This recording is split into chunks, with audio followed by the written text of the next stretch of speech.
Alors, on est aujourd'hui au SAV Fitness Boutique. On va parler des différents types de résistance qu'on peut retrouver sur des vélos d'appartement, des semi-allongés ou bien même des elliptiques.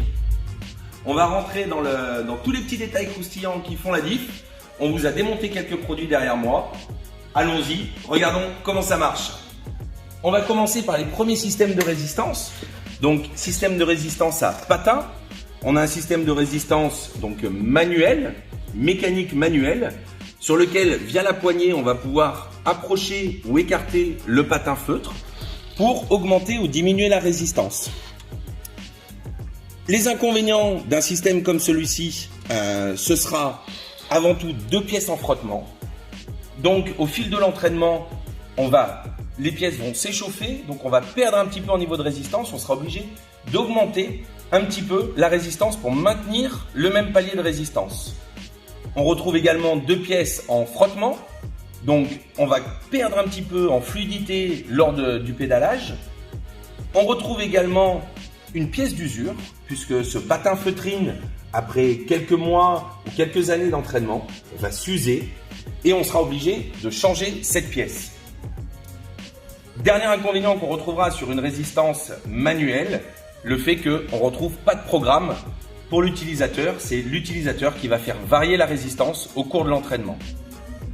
On monte en gamme ensuite avec des systèmes de résistance à patins cuir. Donc c'est des produits qu'on va retrouver sur des appareils plutôt haut de gamme ou professionnels. Même combat que sur les résistances à patins feutrine, on retrouve une résistance qui va être manuelle, donc on n'aura pas de programme lors de l'entraînement.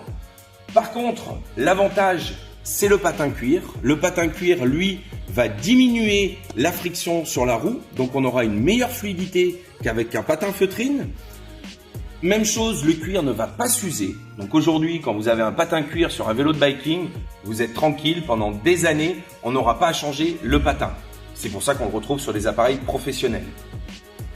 Un petit conseil, il se peut que lors de l'utilisation, on entend un petit sifflement lors du pédalage.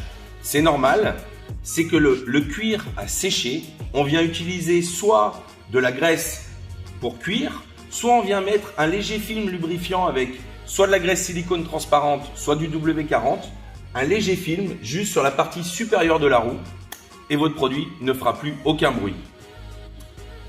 Ensuite, on va évoluer vers les systèmes de résistance magnétique.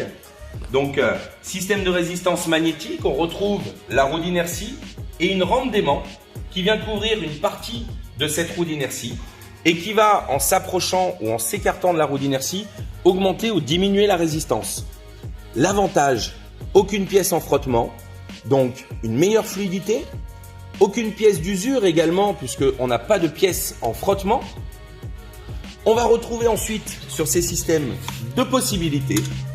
Système de résistance manuelle, donc on vient piloter la rampe d'aimant via une molette avec différents niveaux de résistance qui va faire bouger la rampe d'aimant. L'avantage, c'est qu'on récupère un système magnétique, donc silence, fluidité. L'inconvénient, on n'aura pas possibilité d'avoir des programmes sur ce type de système. C'est pour ça que quand on monte en gamme, on retrouve des systèmes magnétiques motorisés.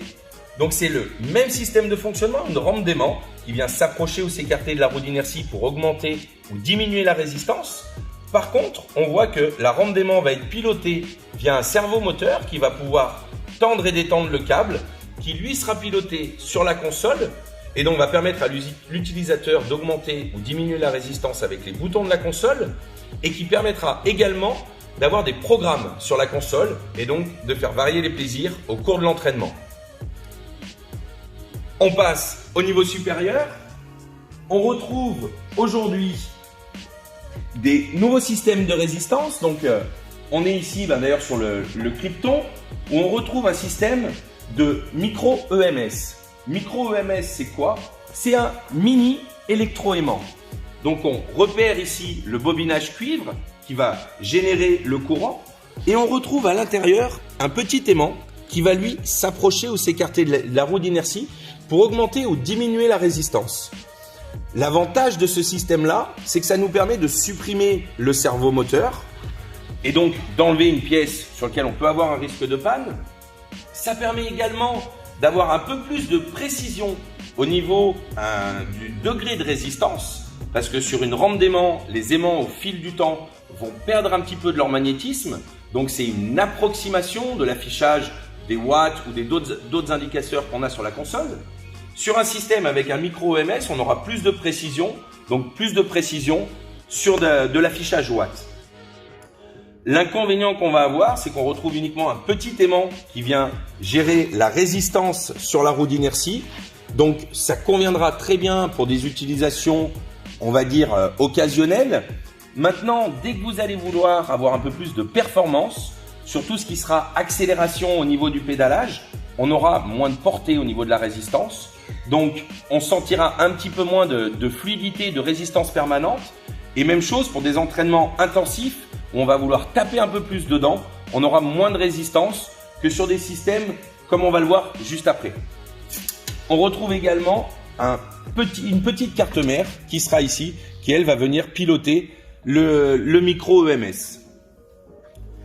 On passe ensuite sur des systèmes de résistance magnétique motorisés, mais sur lesquels on va retrouver à l'intérieur une rampe d'aimant qui elle va couvrir la totalité de la roue, de la superficie de la roue.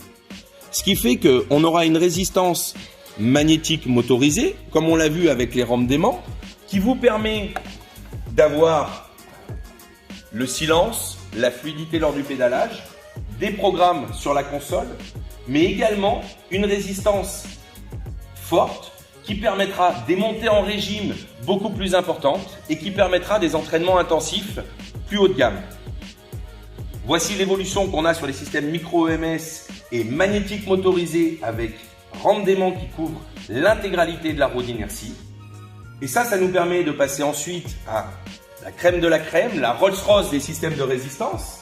C'est ce qu'on retrouve aujourd'hui sur nos appareils professionnels, notamment des gammes comme les X-Pad qu'on retrouve chez Bose. C'est des systèmes de génératrices électromagnétiques. Donc là, on se rend bien compte que le système de bobinage est beaucoup plus important que sur un micro EMS. On retrouve des aimants surdimensionnés qui couvrent la totalité de la roue d'inertie. Et ces aimants, grâce à des polarités inversées à chaque fois, vont pouvoir générer du courant, donc qui va pouvoir permettre d'avoir un appareil autogénéré et qui va permettre également de piloter la résistance via un courant continu qu'on vient envoyer avec le deuxième câble, qui lui va nous permettre d'augmenter ou diminuer le niveau de résistance pendant l'entraînement. L'avantage de ces systèmes, un système autogénéré. Deuxième avantage, une résistance qui sera la même au fil des années. Je m'explique, à chaque fois que vous démarrez un produit avec une génératrice électromagnétique, elle se recalibre. On entend généralement un petit bruit, un petit zzz au moment où on le met en marche. C'est le calibrage de ces niveaux de résistance. Et du coup, à chaque démarrage, le niveau 0 sera le niveau 0, le niveau 1, le niveau 1, 5, 10, ainsi de suite.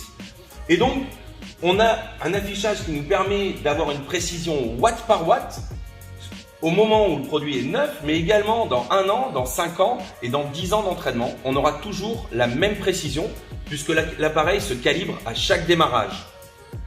Pour avoir ces systèmes de fonctionnement, on retrouve également sur l'arrière du produit, ici donc sur les gammes Bose, des condensateurs, mais on peut avoir également des batteries. Ça sert à quoi? Ça sert quand vous êtes en train de pédaler, vous produisez du courant, vous alimentez la console, vous avez lancé vos programmes.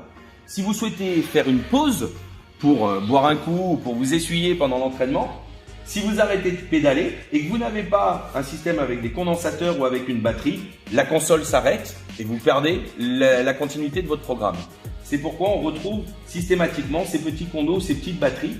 Si jamais sur un appareil générateur, vous arrêtez de pédaler, la console s'éteint, c'est que la batterie s'est déchargée ou les condos sont déchargés.